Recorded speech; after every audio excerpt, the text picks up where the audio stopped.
Chapter 2, Exploring the Western Waters, begins on page 15 in your textbook. So just some of the early explorations in Kentucky. No one is sure of the name of the first European man to explore Kentucky. Speculations is that it could have been a Jesuit priest or an array of brave Frenchmen. Pierre-Joseph Céloron led an expedition to claim the Ohio Valley in 1749.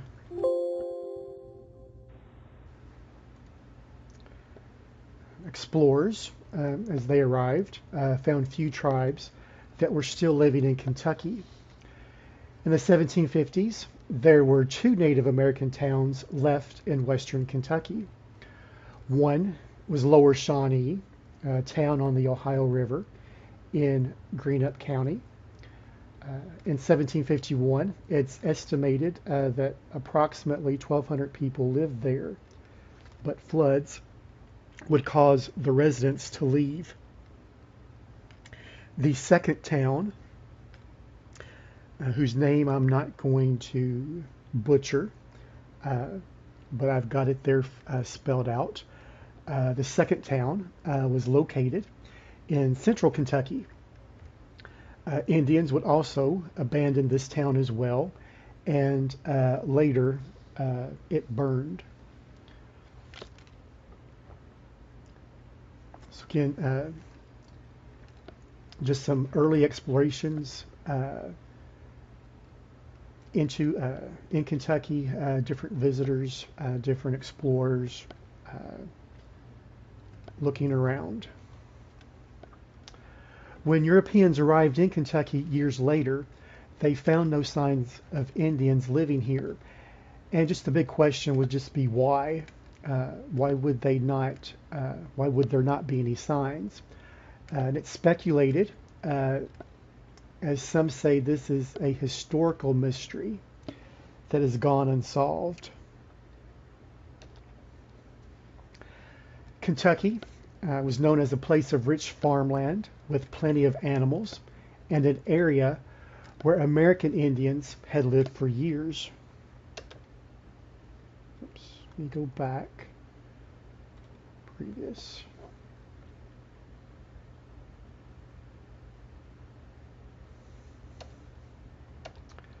So it's just the first west, just over here, just on the map.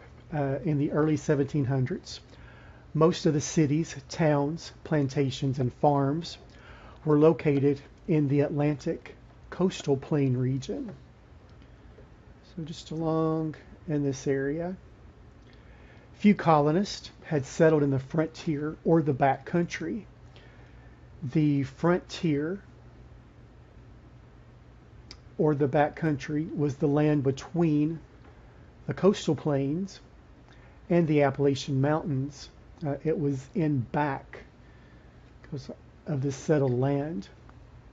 So just with the first west, the English would be the ones to settle the land, even though a century, 100 years would pass between the first English venture into Kentucky and the first settlements there.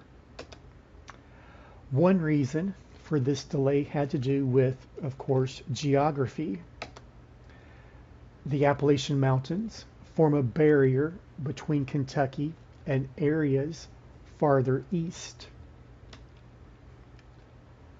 Early explorers referred to these as the Endless Mountains.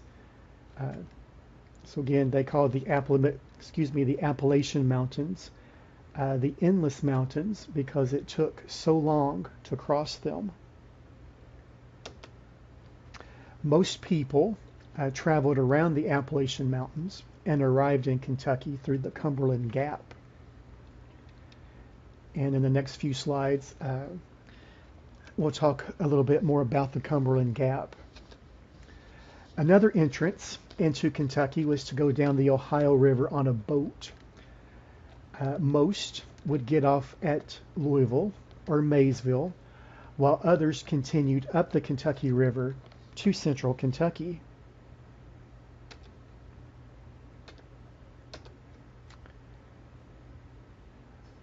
Just another reason that it took so long for the English to settle in Kentucky was Indians.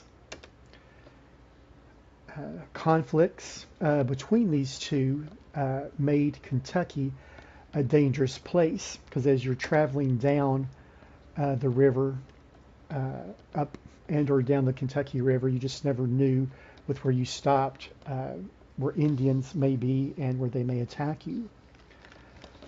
A third reason, the English, or in the beginning, the English had plenty of land where they lived in the east.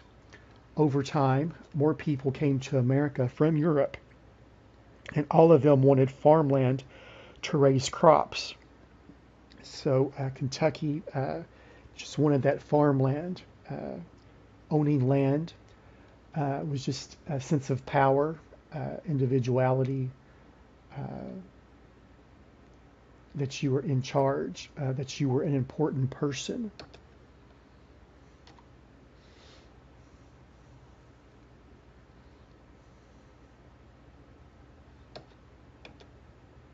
Kentucky became the first area to be settled outside of the original 13 colonies.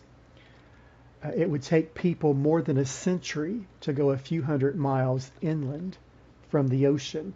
So again, just from the map on the picture, let me go back. So just as far as from here, just to go inland, that just took forever for them to do that.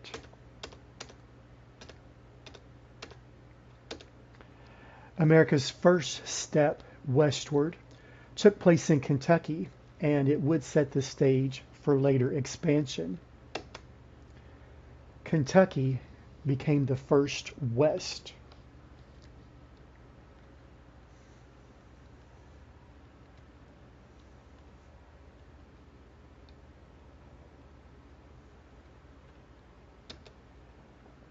So next we'll look at some of the first explorers.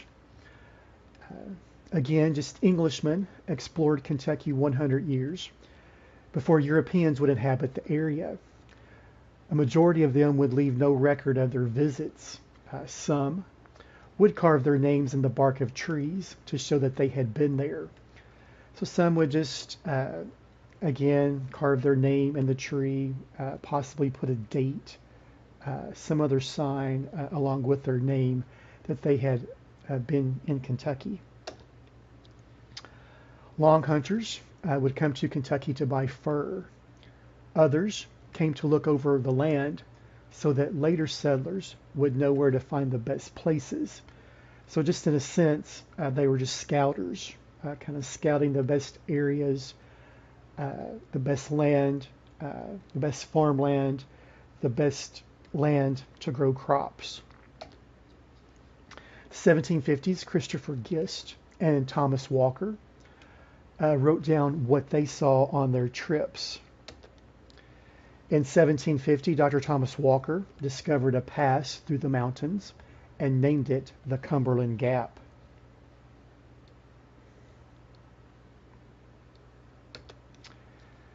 Dr. Walker never reached the bluegrass region, and eventually he turned around and went back to Virginia.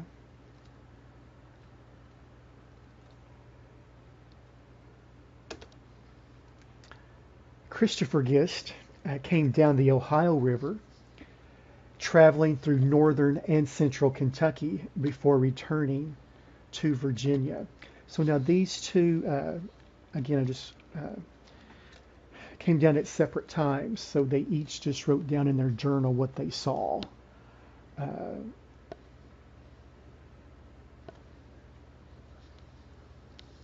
Of what they saw along the way.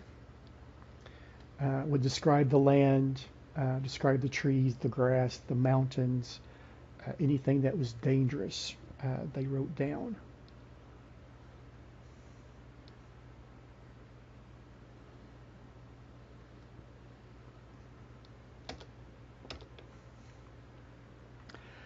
Groups of explorers would travel to Kentucky by horseback or by boat. Many would have slaves with them. They would have few items with them. They would carry soap, tobacco, a razor, and a bullet mold so they could melt used bullets and reuse them. The food items included coffee, flour, and sugar. So those of you who are morning people, as far as with breakfast, had to start your day with coffee. That's what explorers had with them: coffee, flour, and sugar.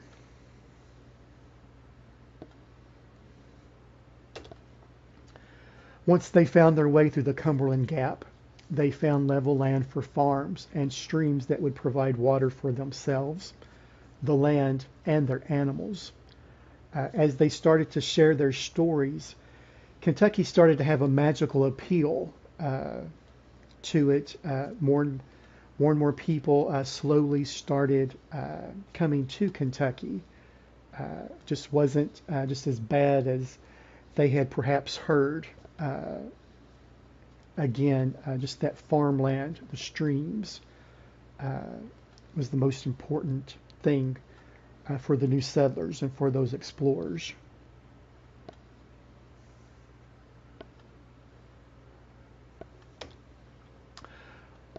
Some more of what they found when they arrived.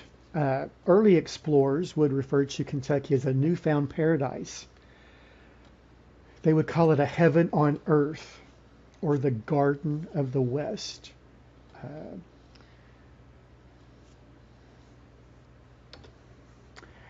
Animals were just everywhere.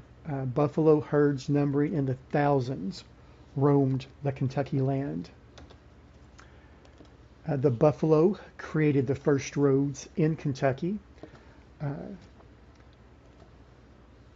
As the buffalo, when they got thirsty, would just travel to find salt rivers, just the salt to be able to eat, the water to drink. Buffalo cleared the area around them by eating plants as they walk. As time went by, year after year, century after century, they would travel the same routes, creating larger trails, larger traces.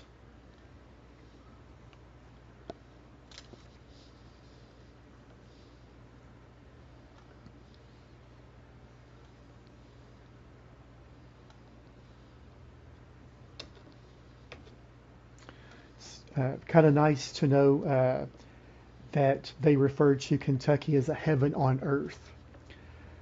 In Frankfort, explorers would describe those traces, those routes, as the buffalo trace at this point is 100 feet wide. And in some places, the hooves of buffalo have worn down the ground level, have worn down the ground several feet. So again, these were very, very large buffalo. All across Kentucky, these buffalo trails gave the early explorers paths to follow. Several modern-day highways were built along buffalo trails that started thousands of years ago. Again, as I mentioned on the previous slide, I've got it here again, that buffalo trails would serve as the first roads in Kentucky.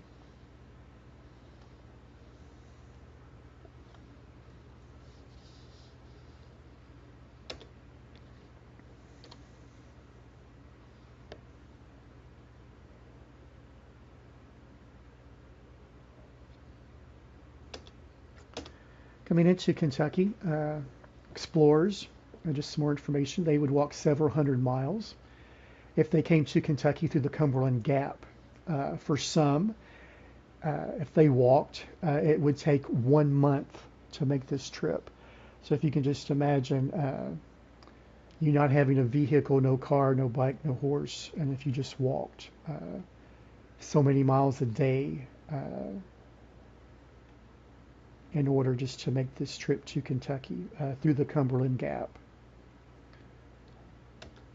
and just how many times that they would have to stop and when they started, whether it was spring, summer, how hot it was. Uh, Again, they also faced the danger of being killed in an Indian attack or just some kind of freak accident. Mary DeWeese, she would make the trip in a 40-foot long boat. Settlers could reach Kentucky in 2 weeks if they traveled by boat. However, traveling by boat cost more and was more dangerous because the river took people closer to the Indian towns north of the river.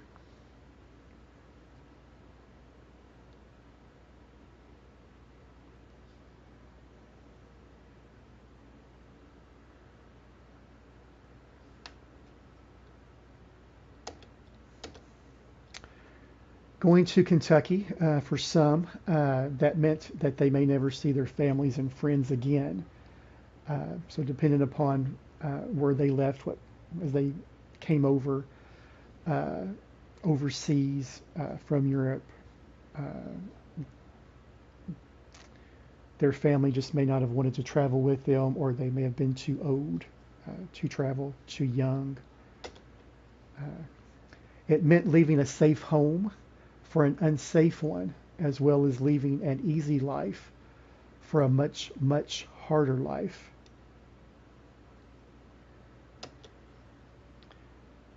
Also meant going from the known to the unknown and unfamiliar lands of Kentucky.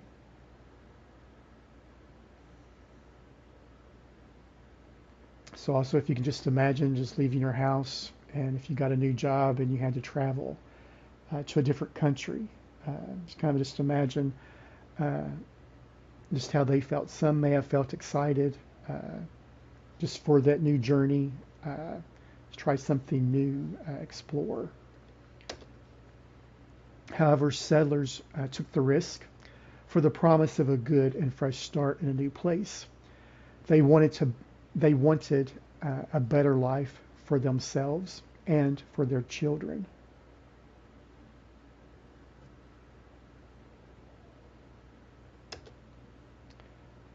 Some settlers who came would succeed uh, in making a better lives for themselves and for their family and children, while others would not.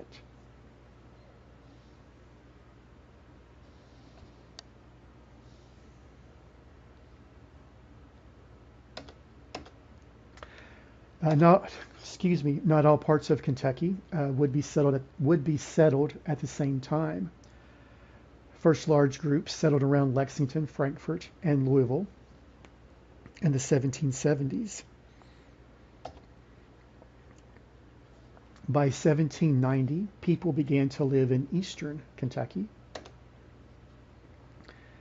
and a few people lived in the western part of Kentucky before 1810 to 1820.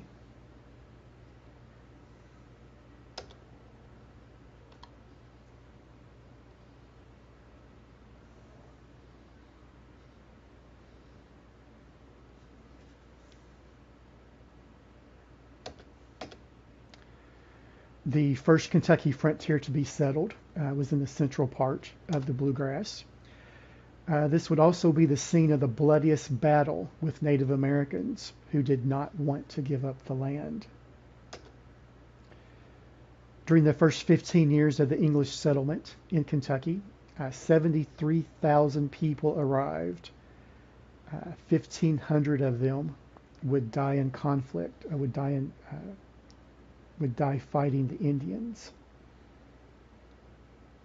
and or being attacked by Indians.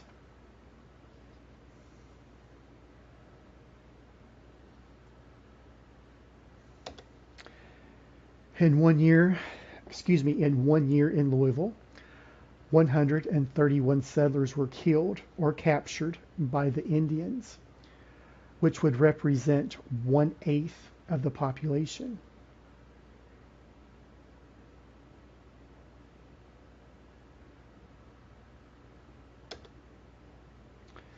Some of the geographic regions in Kentucky. Geographers often divide Kentucky into 5 regions. Some will divide it into 6 regions. So on those 5, the Jackson Purchase, the Pennyroyal or Pennyrile, the Western Coalfields, the Bluegrass, and Mountains are also known as the Eastern Coalfields. A very small region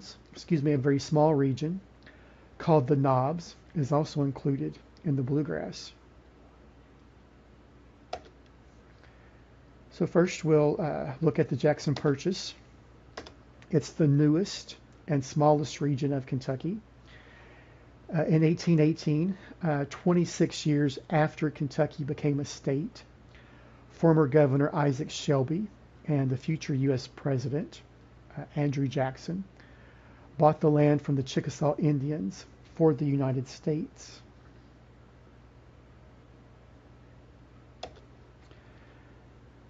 They paid them $300,000 with these payments to be spread over 15 years. So these 2 gentlemen, Mr. Shelby and Mr. Jackson, paid the Indians $300,000 for Kentucky. So by today's money standards, that would just be in the millions, possibly a little bit more. Out of the Jackson Purchase, Kentucky created 8 counties. The Mississippi, Ohio, and Tennessee rivers form the borders of the Jackson Purchase on 3 sides.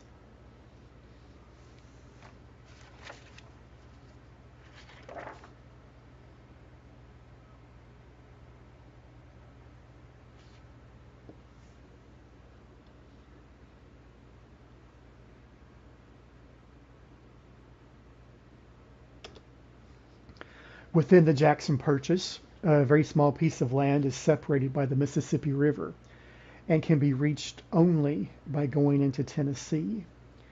And this region is called the New Madrid Bend. And if you do look in the front of your text, there is a map of Kentucky. So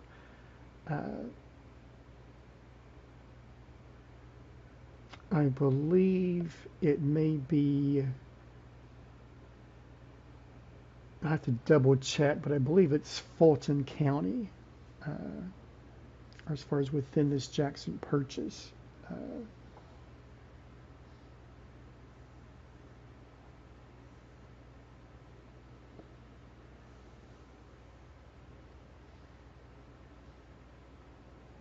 But I'll double check on that. I may have my areas mixed up, my regions, but I'll double check on that.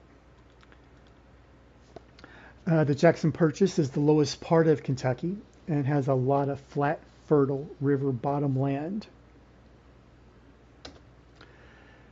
Sits close to the New Madrid fault line, where huge earthquakes occurred in 1811 and 1812. For a brief time, the Mississippi River flowed backward.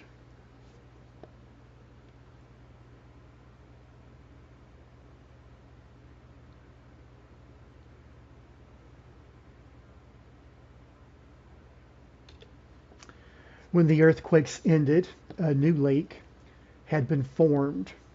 Water filled a crack in the earth and created Reelfoot Lake in Tennessee and in Fulton County, Kentucky.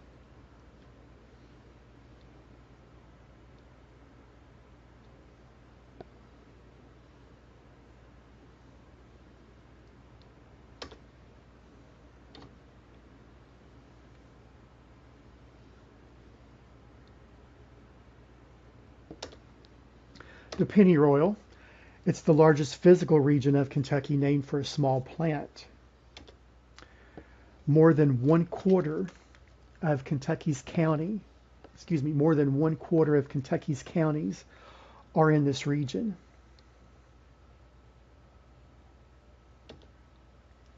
Its best known natural feature of the pennyroyal is the Mammoth Cave. Of course, the Mammoth Cave is the longest underground cave system. It became a U.S. national park in 1941 and was created out of limestone rock. Water flowed through cracks in rock for a long time, forming open places, and later the water drained away, leaving the breathtaking caves.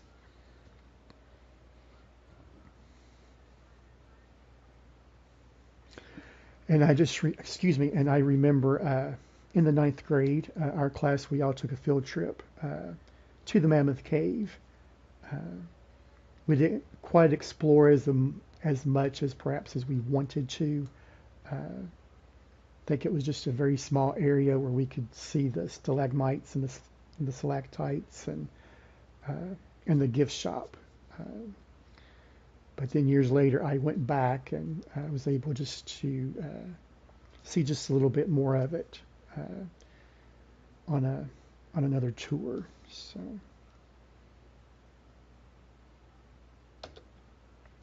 The western coal fields got its name from the coal that lies under its surface. Whoops. Click too quickly there, and the land offers good farming.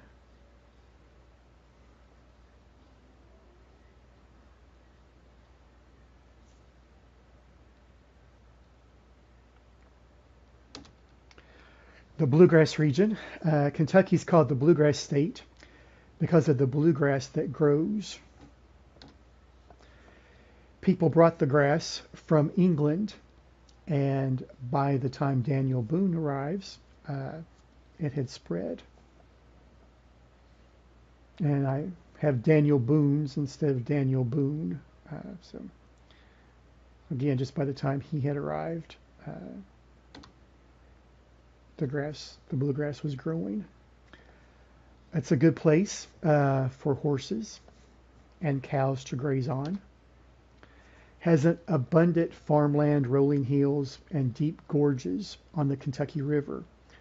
The outer parts have more hills called the knobs.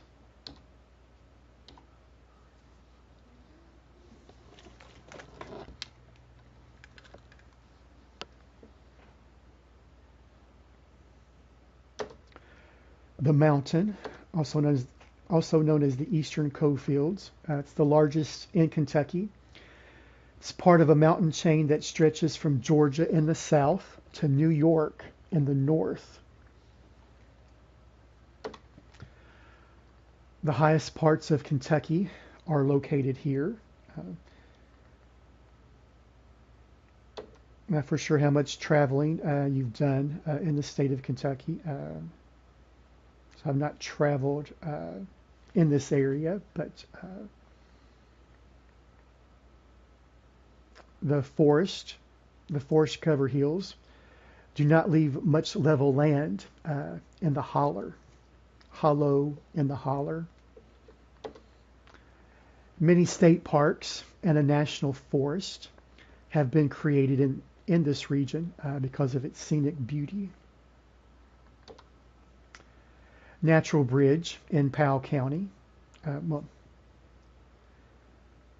A rock formation high on a hill lies close to Red River Gorge, which also offers scenery and hiking. So now I've just lied to you as far as with the mountain chain, but I have been to Natural Bridge in Powell County.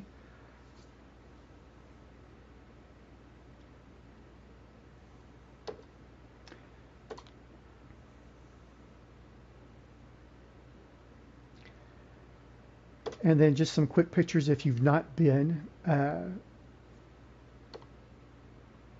Natural Bridge. Just on top of the rock, again, just to see the mountains. I didn't get too close to the edge because I don't like heights, so I kind of stood in the middle just to take the picture.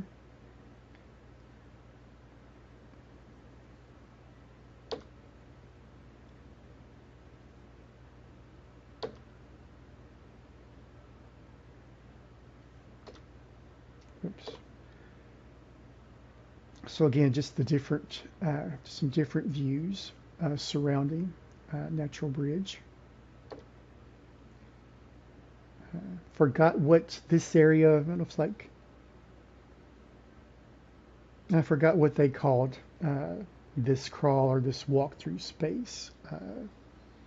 Right now, if you do remember, you can send me an email.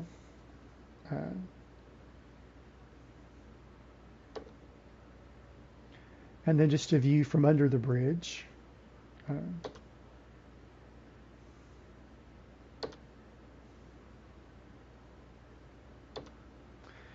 And so, of course, I didn't hike going up.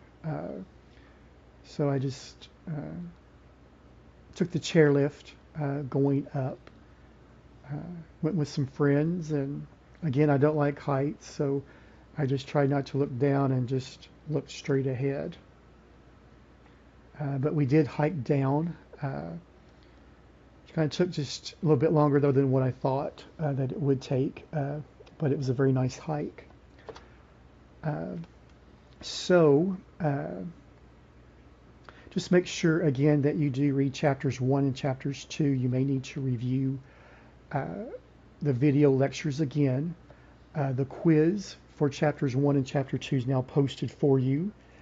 And the quiz will be due on Tuesday, August 28th. So just make sure as you're reading the text, either highlight some specific points in your textbook or jot down some notes just along with the information that I've provided you in these lectures.